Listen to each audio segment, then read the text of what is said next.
Hello everybody and welcome back to Screen Stars. I'm here today to review the 2016 science fiction drama Midnight Special. Another one of those movies that's been on my to watch list now for a couple of years and I've only just managed to get around to watching it.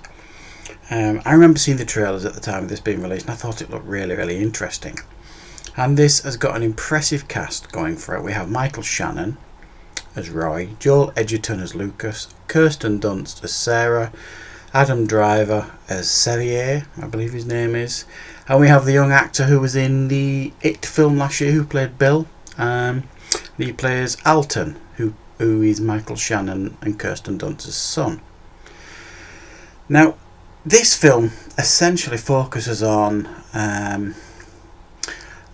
it's quite a difficult film to explain, but it focuses on a young family who are on the run.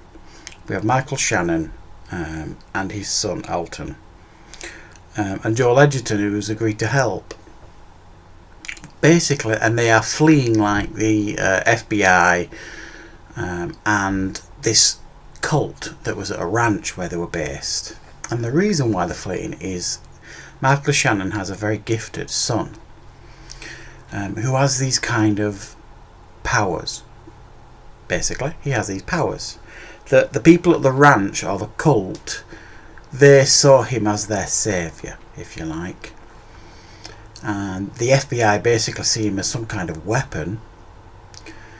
And Michael Shannon and Joel Edgerton and Kirsten Dunst essentially just want to keep him safe. And they want to get him to this point in the country. These coordinates have basically been given to them by Alton, the son, where somewhere he needs to be at a certain time and some event will take place. And they desperately want to get him there. But everybody else wants to stop all this from happening. They want to basically get hold of this kid, this cult and the government. And that's basically the premise of this movie. Is obviously Michael Shannon's character wants to protect his son, even though it's very clear that this son has these special abilities that are never really fully explored in the movie. You get to see glimpses of these powers, and they look, very impressive and frightening and confusing, and you don't really know, and you could understand why, like where they were living on this ranch, this cult, why they would see this boy as some kind of saviour, and that would be perfectly understandable.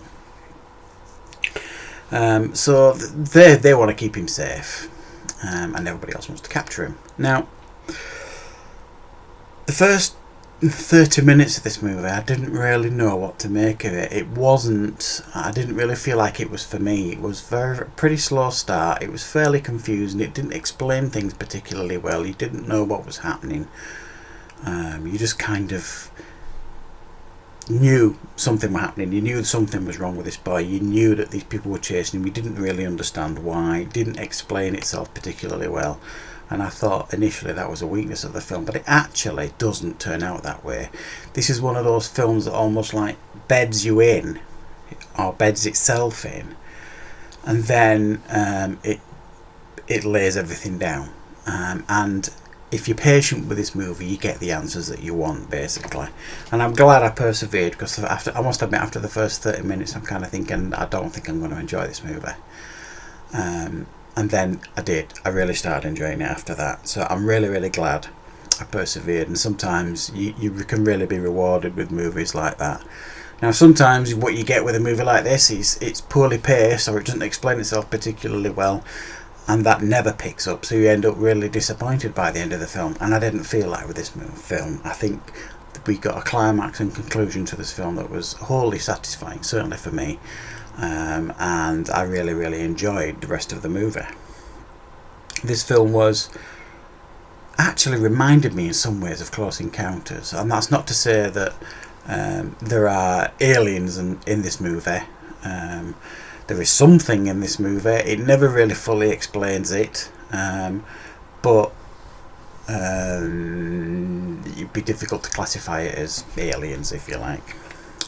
But it did in parts feel like Close Encounters to me, like a modern day retelling of it in a lot of ways.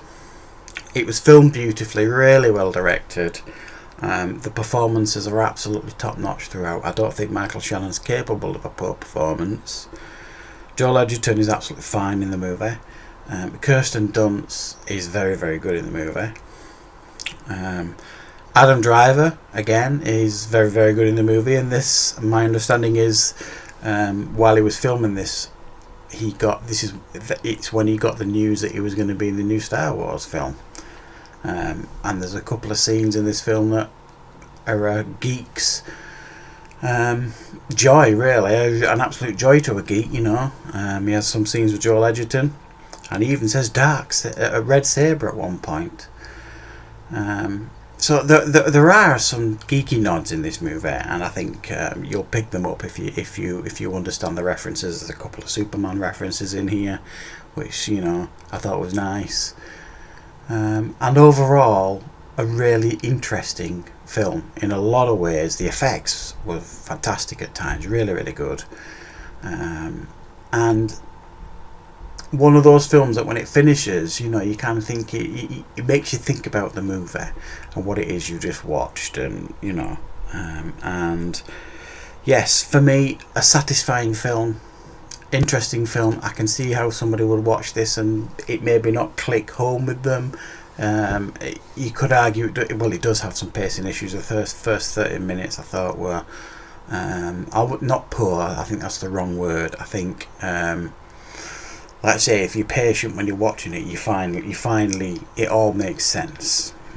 But the first 30 minutes I think could put an awful lot of people off this movie. But it's really well made, it looks beautiful. High quality acting by everybody, even the young lad that plays Alton. Is it Jaden Liebenher? Who would I say was in it? Gives a very impressive performance here, arguably better than his performance in it, I would suggest. But for me, I'm really glad I watched this film, guys. I'm going to give it an 8 out of 10. It is a top quality film, and if you've never seen Midnight Special, I do recommend it. It's something a little bit different, it's something a little bit original, and there's not enough of that in cinema these days. So thank you very much for watching.